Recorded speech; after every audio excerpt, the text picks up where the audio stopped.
America.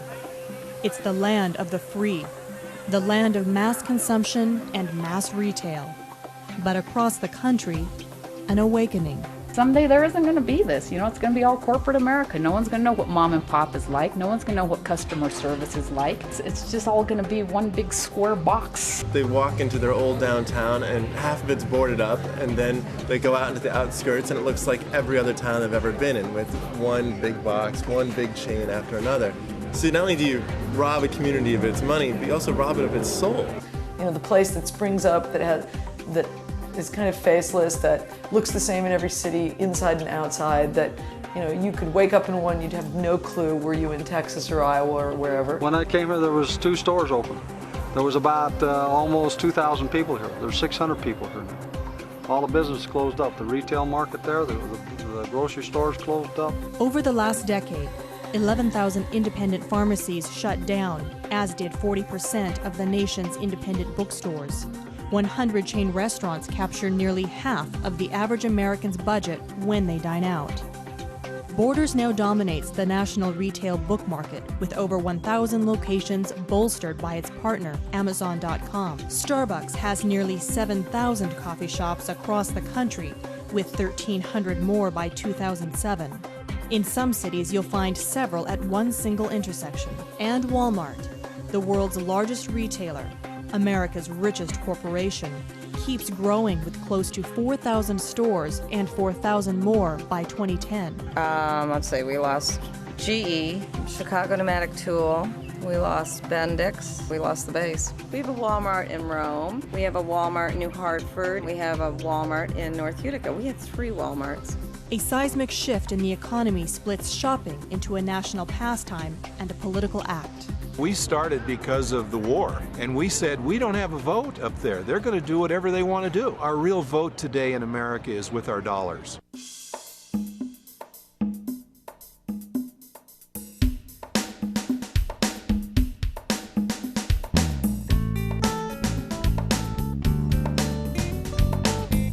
Lights. Camera. Action! Hanson Hussein and Heather Hughes are packing up what it takes to shoot a television documentary. 52 days on the road in the USA to find independent America. 2 former journalists.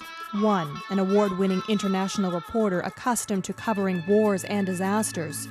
The other, a television news anchor. Together, this married couple embarks on a homespun journey. They identify communities where mom and pop are taking on big box America. But they also rely on chance encounters to guide them through their marathon trip, always abiding by 2 rules. 1, they can only do business with mom and pop. No McDonald's, no Best Westerns, no Walmarts. 2, they must steer clear of all interstate superhighways. Instead, they travel on secondary roads. Can't beat the old secondary highways. If you want to see how American people live, and to realize everybody's a lot friendlier, it's a slower pace. And currently, a staging ground for a deep and not-so-silent movement on the march, waging war against big business and the corporate machine. People are beginning to see the hidden price. There's the price on the tag, and then there's a much bigger sticker.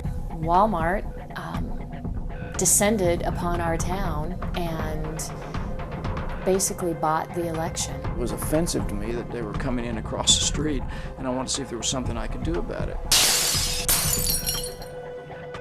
It's definitely caused a lot of animosity in the community. They've been vandalized on multiple occasions. Our attorney has advised us that there will be no comment of any kind concerning retailers of any kind. Walmart! Big box! They almost would laugh at us. Corporate America just kind of hung up on us. It's a battle, not only between David and Goliath, but between 2 strong ideologies, both woven into the fabric of independent America. I'm a true American. I love my country, but I fear what Walmart will do for me and my community. And so you literally start to create this elitist economy simply because you have a disconnect with the philosophy of corporate America. And they have the ability to pay their workers wages, which would not require government and taxpayers to be subsidizing the health insurance cost of their children. They just refuse to do so for the sake of profits. Most of the criticism that you hear about Walmart is part of a very expensive campaign that's fueled by the unions. Make no mistake about that. A lot of people don't understand how I can be anti-corporate chain and also Republican at the same time. This isn't a left or right issue. This is a community issue. When you're not beholden to a large corporation or centralized power like a government, then you're really free to live the kind of life that you want. An American life unchained by corporate retail. I've eaten things all over the world, but you can't get any better than dip dogs and onion rings, I'm telling you. The reason why we're here. The Dippin' Down. Dippin' Down. You think it's safe? Well, you think it's safe? Local is a way right now of people taking back control. In a world that seems out of control, they at least know they can choose a locally owned business, they can talk to the owner, they can learn more about what they're bringing into their home, about what kind of food that they're eating, and that it's become very, very important to folks to feel some authenticity to life, something real. Independent America. It's a way of life.